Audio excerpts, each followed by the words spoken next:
akan diskriminatif. Perempuan tidak boleh membaca, perempuan teraniaya, perempuan tidak punya kuasa. Beda dengan Islam. Sehingga ketika terjadi Renaissance, masa pencerahan abad ke-15, maka mereka punya dobrakan yang luar biasa. Dia seperti teori pantulan. Teori pantulan itu begini, ini batu kita kasih tali. Kalau dia begini, dia mantulnya nggak terlalu jauh. Dia cuma begini. Tapi kalau dia begini, maka pantulannya juga akan begini. Pantulannya akan jauh. Ketika perempuan di Eropa itu ditekan dengan tekanan yang luar biasa. Tidak boleh membaca, tidak boleh baca kitab suci, tidak boleh berada di rumah saat menstruasi, diperjualbelikan sebagai budak. Sangat tertekan. Maka perlawanannya juga sangat jauh. Maka sampai-sampai yang sangat ekstrim gender ini tidak mau menikah sama laki-laki, karena dia anggap laki-laki ini menginjak perempuan selama 14 abad. Maka muncullah gambar perempuan dengan berotot, kami bisa tanpa laki-laki. Itulah gender yang paling ekstrim. Islam memuliakan perempuan itu dengan menutup. Mereka memuliakan perempuan itu dengan membuka, dengan membebaskannya. Lari dari ajaran agama. Kenapa mereka meninggalkan agama? Karena kejahatan tokoh-tokoh agama. Judul bukunya Dark History of Pope, Sejarah Hitam Para Pope. Tulis saja di Google, Dark History of Pope. Lengkap di dalam itu. Bagaimana kejahatan tokoh-tokoh agama di abad pertengahan membuat orang menjadi anti agama. Maka muncullah apa yang disebut dengan agnostik. Agnostik orang percaya sama Tuhan tapi tidak mau beragama. Karena tokoh agamanya jahat-jahat. Akhirnya muncullah anti agama. Tapi tidak anti Tuhan. Ketika ditanya, kamu percaya sama Tuhan? Percaya. Tapi beragama. Tuhan terlalu besar untuk diklaim oleh satu agama. Kenapa? Karena ada sakit hati.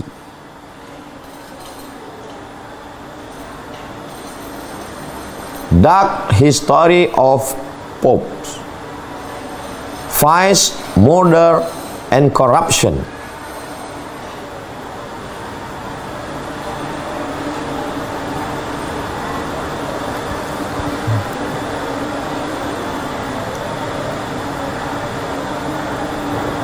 Itu tidak terjadi dalam Islam.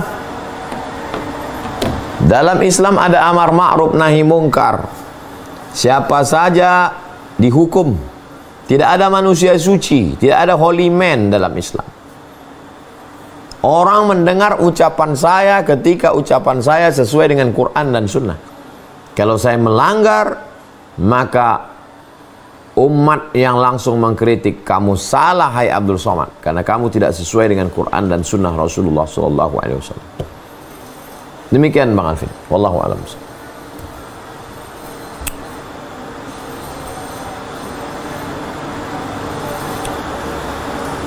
Baik, Masya Allah, cukup terjawab saja. Terima kasih atas jawabannya. Insya Allah berikutnya kami berikan kesempatan untuk rekan-rekan yang ada di Zoom. Kami pilih yang akhwat terlebih dahulu, Kak Ida Rahayu. Kami persilahkan ya, silahkan open mic-nya, sampaikan pertanyaannya. Assalamualaikum Pak Ustadz. Waalaikumsalam warahmatullahi wabarakatuh. Mau tanya Pak Ustadz nih, atas kehadiran hati Allah ya Pak Ustadz, terima kasih kesempatannya. Saya lagi ada sedikit masalah rumah tangga Pak Ustadz. Jadi entah kenapa kan fitrahnya perempuan itu menenangkan, tapi entah kenapa saya udah berusaha, itu rasanya susah Pak Ustadz. Bawaannya tuh sama suami maunya emosi gitu. Udah coba zikir udah, salawat udah, tapi entah kenapa kok bawaannya pengennya marah-marah mulu gitu. sampai kita suka seringkali bertengkar, dan nauzubillah min dzalik, akhirnya tuh suami ada yang lain Pak Ustadz gitu. Jadi di satu titik, ya Allah, pengen menyerah aja gitu loh Pak Ustadz. Gimana ya Pak Ustadz? Kenapa gitu? Ada apa dengan saya Pak Ustadz gitu? Kadang kalau udah habis marah, kenapa ya saya kok marah sama suami, padahal itu dosa gitu. Minta maaf gitu, coba berbuat baik, tapi tiba-tiba rasa kesel emosi itu lagi muncul lagi gitu Pak Ustadz. Makasih Pak Ustadz. Assalamualaikum. Waalaikumsalam warahmatullahi wabarakatuh. Waalaikumsalam warahmatullahi wabarakatuh. Imam Al-Ghazali mengumpamakan orang yang berzikir seperti melempar anjing. Astaghfirullahaladzim, subhanallah, walhamdulillah, wa la ilaha illallah, wallahu akbar, la ilaha illallah. Itu seperti melempar anjing. Tangan kanannya melempar anjing, tapi tangan kirinya memegang daging busuk. Tangan kiri megang daging busuk, tangan kanan melempar anjing. Anjing tidak mau lari. Kenapa anjing tidak mau lari? Karena anjing tidak takut pada lemparan. Dia lebih fokus pada melihat ada daging busuk. Jadi dianalisa dulu, apa daging busuknya ini. Analisa dulu daging busuknya apa. Setelah daging busuknya dibuang, cuci tangan bersih, nggak ada lagi bau-bau, baru lempar dia. Anjingnya pergi. Karena pertanyaannya umum, saya jawab umum. Analisa baik-baik apa masalahnya. Saya tidak suka suami saya nongkrong-nongkrong dengan temannya, kongko-kongko, terlambat pulang. Berarti itu pemicunya, sampaikan. Saya nggak berani nyampaikannya langsung. Sampaikan melalui wali, ayah, abang, ayah, kakek, abang, adik, abang ayah, adik ayah. Kalau di Minangkabau ada nenek mama, ada tokoh adat. Maka jangan sampai seperti orang memoles kulit dengan bedak yang tebal, padahal di baliknya ada penyakit kulit. Selesaikan dulu penyakitnya. Selesaikan penyakit kulitnya, bersihkan, baru adang bedaknya. Kalau tidak, itu hanya sebagai dempul penutupnya saja. Analisa dulu apa masalahnya. Saya tidak suka suami saya. Suami saya ini udah sholat, sudah ngaji, bagus. Di mana nggak sukanya? Ngomongnya kasar. Saya orangnya sensitif, Pak Ustadz. Berarti inti masalahnya di ngomong kasarnya itu. Itu yang selalu memicu. Ditahan sekali, 1 titik, tahan 2 kali, 2 titik, menggumpal dia, mengkristal. Kalau dia sudah mengkristal, dia menunggu pemicunya saja. Ada pemicu sedikit, dia akan meledak. Solusi bagaimana? Analisa apa penyebabnya. Setelah ditemukan penyebabnya, selesaikan. Barulah zikir, baca Quran, sholat bersama. Kalau komunikasi langsungnya tidak lancar, buat komunikasi tidak langsung melalui tulisan, melalui WhatsApp. Ada orang kalau bicara langsung dia gagap. Yang nyampaikan gagap, yang dengar juga nggak masuk karena emosi duluan. Tapi kalau lewat tulisan, dibaca tengah malam, yang nulis tenang, yang baca juga tenang, lebih masuk. Saya Pak Ustadz langsung nggak bisa, nulis pun nggak bisa. Pakai apa? Melalui orang lain. Cari orang yang amanah. Saudara kandung, ayah kandung, ustadz, ulama, tokoh masyarakat, orang yang dituakan. Jangan tidak ada komunikasi. Menyimpan daging busuk. Demikian Bang Alvin. Wallahu a'lam bishawab.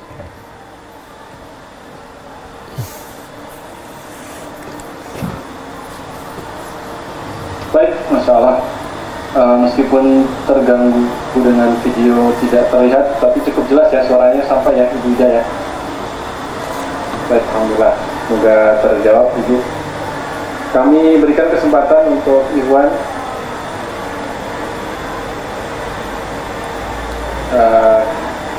Reja Maju. Silakan.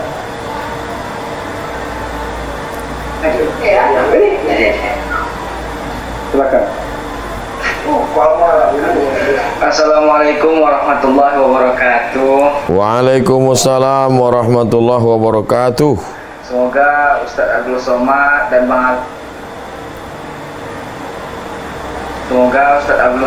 kita semua, Bang Alvin yang ada dalam grup ini selalu dalam lindungan Allah dan terus istiqomah. Amin, amin. Amin ya rabbal alamin.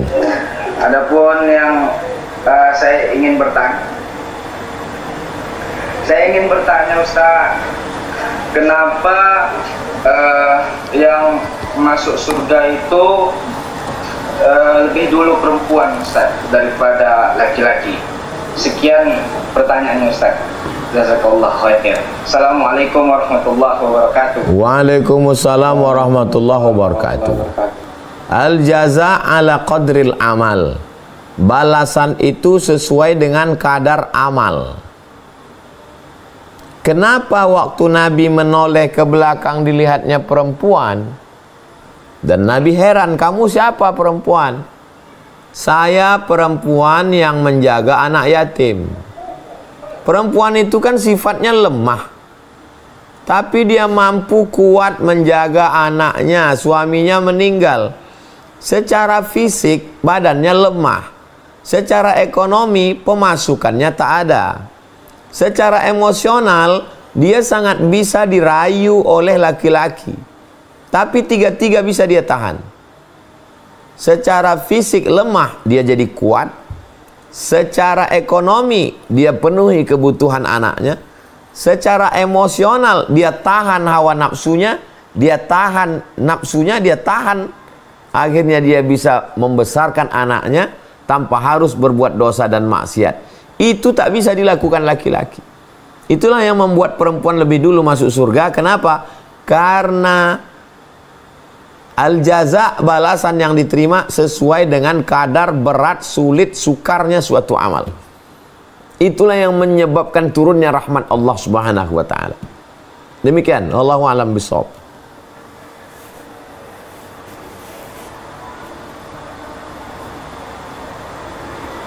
Baik, terima kasih Ustaz atas jawabannya. Kami persilahkan untuk Kak Nifa.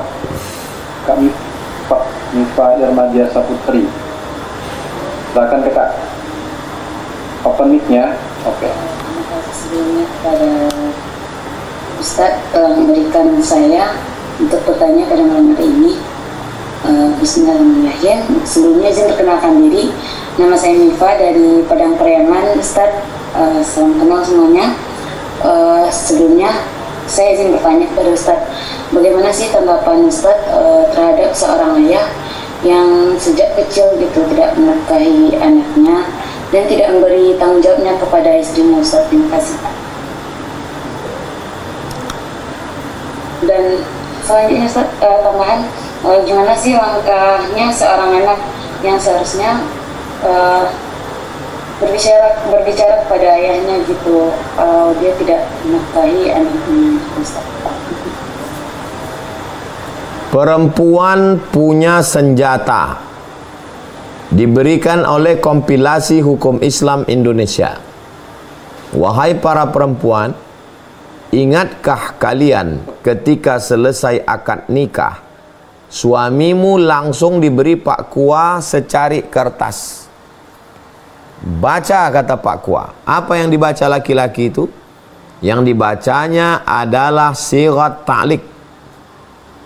Jika saya meninggalkan istri saya 6 bulan lamanya, tidak memberikan nafkah zahir dan batin, atau menyakiti fisiknya, atau menyakiti perasaannya, lalu dia datang ke pengadilan agama menggugat dan hakim menjatuhkan, maka jatuhlah talak 1 kepadanya.